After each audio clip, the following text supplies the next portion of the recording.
Akbar official YouTube channel.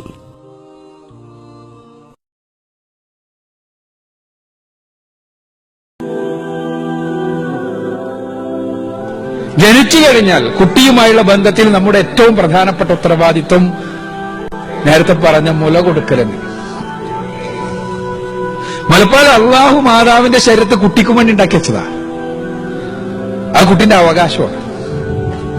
പാരന്റിങ്ങിന്റെ അടിസ്ഥാന പാടാണ്. പരിശുദ്ധ ഖുർആൻ രണ്ട് തവണ എടുത്തു പറഞ്ഞ കാര്യമാണ് മുല കൊടുക്കുക എന്നത്. അവിടെ നമ്മൾ മനസ്സിലാക്കേണ്ട ഒരു കാര്യം, അത്ഭുതകരമായ ഒരു ദ്രാവകമാണ് മുലപ്പാൽ എന്നാൽ. നമ്മൾ ബാക്കിയുള്ള ജീവികളുടെ മുലപ്പാൽ ഒരിക്കലും മനുഷ്യക്കുഞ്ഞിന്റെ മുലപ്പാലിന് പകരാവില്ല. അതെന്തുകൊണ്ടാ? ബാക്കിയുള്ള ജീവികളുടെ മുലപ്പാലിന്റെ ഇൻഗ്രീഡിയൻസ് നിങ്ങൾ എടുത്തു നോക്കി. അവിടെ പ്രോട്ടീൻ കൂടുതലുണ്ടാവും, കാൽസ്യം കൂടുതലുണ്ടാവും, കാർബോഹൈഡ്രേറ്റ് കുറവായിരിക്കും. മനുഷ്യന്റെ മുലപ്പാൽ എടുത്തു നോക്കി, കാർബോഹൈഡ്രേറ്റ് കൂടുതലായിരിക്കും, പ്രോട്ടീൻ കുറവായിരിക്കും, കാൽസ്യം കുറവായിരിക്കും. എന്താ കാര്യം? ബാക്കിയുള്ള ജീവികൾക്കെല്ലാം പ്രോട്ടീനാ വേണ്ടത്. എന്താ? മസിൽസ് ആണ് വളരേണ്ടത്. ചെറുപ്പത്തിലെ അതിന് എല്ലാണ് ബലം വെക്കേണ്ടത്, കാൽസ്യ വേണ്ടത്. മനുഷ്യന് കാർബോഹൈഡ്രേറ്റ്, തലച്ചോറ വളരേണ്ടത്. ഈ ഇൻഗ്രീഡിയന്റ് അടക്കം പഠിച്ചവൻ ആ രൂപത്തിലാ തന്നെയാണ്. എന്നിട്ട് നിങ്ങള് മുലപ്പാലോ അല്ലെങ്കിൽ കുപ്പിപ്പാലോ കൊടുക്കുമ്പോ കുട്ടിക്ക് കിട്ടേണ്ട നിങ്ങളുടെ ശരീരത്തിൽ, മാതാക്കളുടെ ശരീരത്തിൽ ഏർപ്പെടുത്തിയ സാധനം നിങ്ങൾ തടയാണ്.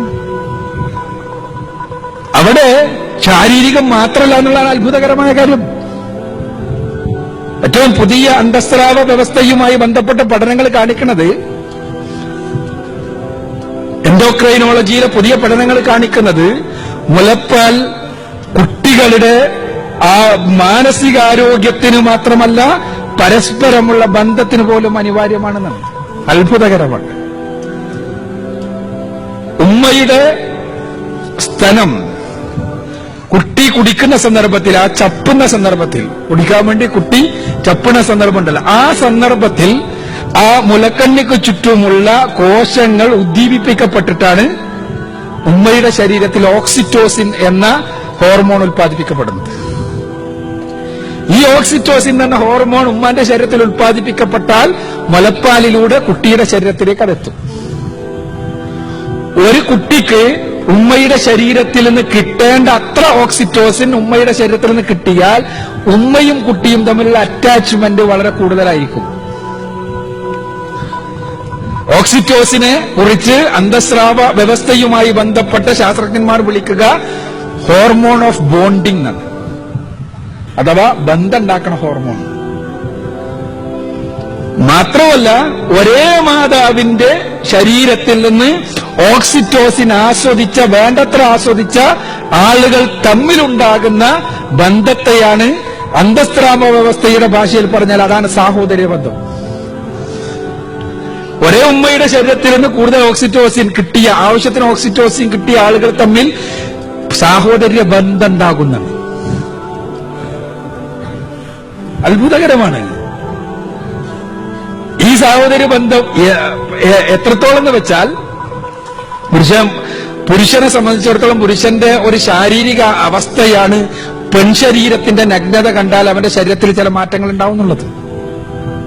അത് അവന്റെ ശാരീരിക അവസ്ഥയാണ്. അതെന്താ വെച്ചാൽ അതിന് തലച്ചോറ് ആ നഗ്നത എന്ന് പറഞ്ഞ പൂർണ്ണ നഗ്നത എന്നുള്ള അർത്ഥത്തിലല്ല, അർദ്ധനഗ്നതയാണെങ്കിലും അതേപോലെ തന്നെ ആകർഷകമായ രൂപത്തിലാണെങ്കിലുമെല്ലാം തലച്ചോറിന്റെ ഹൈപ്പോതലാമസ് നിർദ്ദേശപ്രകാരം പുരുഷ ശരീരത്തിലെ വൃഷണം ടെസ്റ്റോസ്റ്ററോൺ എന്ന ഹോർമോൺ ഉൽപ്പാദിപ്പിക്കുന്നത് കൊണ്ട് സ്വാഭാവികമായും ശരീരത്തിലുണ്ടാകുന്ന മാറ്റങ്ങളാണത്. അതുകൊണ്ടാണ് ആകർഷണം ഉണ്ടാകുന്നത്, താല്പര്യമുണ്ടാകുന്നത്, എല്ലാം ഉണ്ടാകുന്നത്. അതുകൊണ്ടാണ് ഇത് ശരീരശാസ്ത്രപരമാണ്. എന്നാൽ ഇതേ സ്ത്രീ സ്വന്തം പെങ്ങളാണെങ്കിൽ ഇത് ഉണ്ടാകുന്നില്ല. പുരുഷ ശരീരത്തിൽ സ്വന്തം സഹോദരിയുടെ നഗ്നതയോ സ്വന്തം സഹോദരിയുടെ ശരീരമോ കാണുമ്പോൾ ഇത് സംഭവിക്കണില്ല.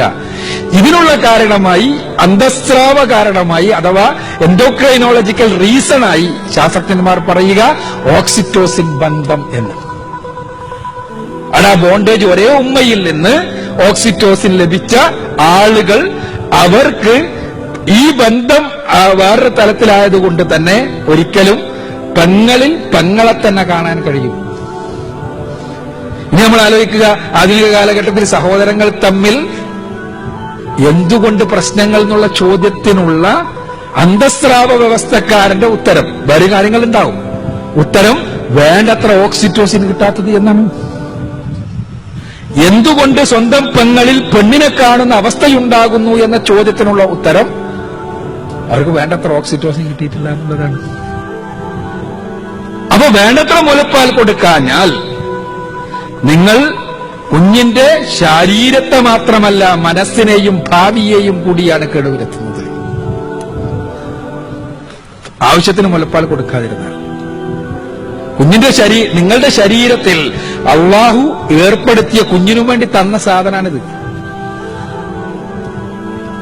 നിങ്ങൾ ആലോചിച്ച് നോക്കുക, അത്ഭുതകരമായ കാര്യം. പക്ഷെ ഇസ്ലാമുമായി ബന്ധപ്പെട്ടുകൊണ്ട് ഖുർആനുമായിട്ട് ബന്ധപ്പെട്ടെല്ലാം ഇസ്ലാമിന്റെ വിമർശകന്മാർ ഉന്നയിക്കുന്ന വലിയ ഒരു വാദങ്ങളിലൊന്ന്, ഇസ്ലാം സാധാരണ ഈ സാഹോദര്യ ബന്ധത്തെ പോലെ തന്നെയാണ് മുലകുടി ബന്ധവും കൽപ്പിച്ചത്. ഇപ്പോഴും കാണാം നിങ്ങൾക്ക് ഇന്റർനെറ്റിലെല്ലാം വളരെ മ്ലേച്ഛമായ ഭാഷയിൽ അങ്ങനെ അതിനെല്ലാം കളിയാക്കിക്കൊണ്ടുള്ള വർത്തമാനങ്ങൾ. എന്താന്ന് വെച്ചാൽ വേറൊന്നുമല്ല, അവർക്ക് പറയാനുള്ളത് മുഹമ്മദ് നബി സല്ലല്ലാഹു അലൈഹി വസല്ലമക്ക് വിവരമില്ലാത്തതുകൊണ്ട് അദ്ദേഹം വിചാരിച്ചത് പാരമ്പര്യം മുലപ്പാലിലൂടെയാണ് പകരുന്നതെന്ന്. അപ്പൊ അതുകൊണ്ടാണ് മൂപ്പര് മുല കുടിച്ച കുട്ടികളും ഇതേപോലെ തന്നെ സഹോദര ബന്ധമുള്ളതാണ് എന്നുള്ള അബദ്ധജടിലമായ വാദം പറഞ്ഞത് എന്നാണ്. യഥാർത്ഥത്തിൽ ആലോചിച്ച് നോക്കുക, ഒരേ മാതാവിന്റെ മുല കുടിച്ച കുട്ടികൾ, അത് പിതാവ് ആരാകട്ടെ മാതാവ് ആരാകട്ടെ, ഓക്സിറ്റോസിൻ ഒരേ മാതാവിൽ നിന്നാണ് കിട്ടിയത് എന്നതുകൊണ്ട് ബോണ്ടിങ് അവിടെ ഉണ്ടാകും എന്നതുകൊണ്ട് തന്നെ സഹോദരിയെ പോലെ തന്നെ അത്തരം ആളുകളെ കാണണം എന്ന് ഇസ്ലാം പഠിപ്പിച്ചതിന്റെ സയൻസ് നമുക്ക് ഇപ്പോഴാണ് മനസ്സിലാവണേ. അല്ല, ഈ പഠനം വായിച്ചപ്പോ ഞാൻ സത്യത്തിൽ അത്ഭുതപ്പെടായിരുന്നു. കാരണം കുറെ കാലമായിട്ട് ഇതിനെന്താ എങ്ങനെ ആൻസർ പറയാ എന്ന് നമുക്ക് മനസ്സിലാകാത്ത ഒരു വിഷയമായിരുന്നു. റസൂലുള്ളാഹി പഠിപ്പിച്ചുകൊണ്ട് പഠിപ്പിച്ചത് തന്നെ എന്നായിരുന്നു നമ്മുടെ ആൻസർ. ഞാൻ പറഞ്ഞു വരുന്നത്, ഇത് അള്ളാഹു നിശ്ചയിച്ചൊരു നിയമമാണ്. അത് സൗന്ദര്യം അത് ഇത് എന്നെല്ലാം പറഞ്ഞിട്ട് കുപ്പിപ്പാലിലേക്ക് പോകാൻ 6 മാസം വരെ കുട്ടിക്ക് മുലപ്പാലേ കൊടുക്കാവൂ. പിന്നെ മെല്ലെ ആഹാരങ്ങൾ കൊടുത്തു തുടങ്ങാം. പക്ഷേ ഒരു കാരണവശാലും കുട്ടിന്റെ അടുത്തേക്ക് പശുവും പാലോ ആട്ടും പാലോ കൊണ്ടുപോയി കൂടാ. അത് ആട്ടുംകുട്ടിക്ക് ഉണ്ടാക്കിയതാണുള്ള ആട്ടുംപാല്, പശുക്കുട്ടിക്ക് ഉണ്ടാക്കിയാണ് പശുവും പാല്. അത് നിങ്ങൾക്ക് വലിയ ആൾക്കാർ വേണമെങ്കിൽ പ്രോട്ടീന്റെ ആവശ്യത്തിന് ഡോക്ടറുടെ നിർദ്ദേശപ്രകാരം കുടിച്ചോ. പക്ഷേ കുട്ടിന്റെ അടുത്തേക്ക് കൊണ്ടുപോയി കൂടെ 2 വയസ്സ് വരെ.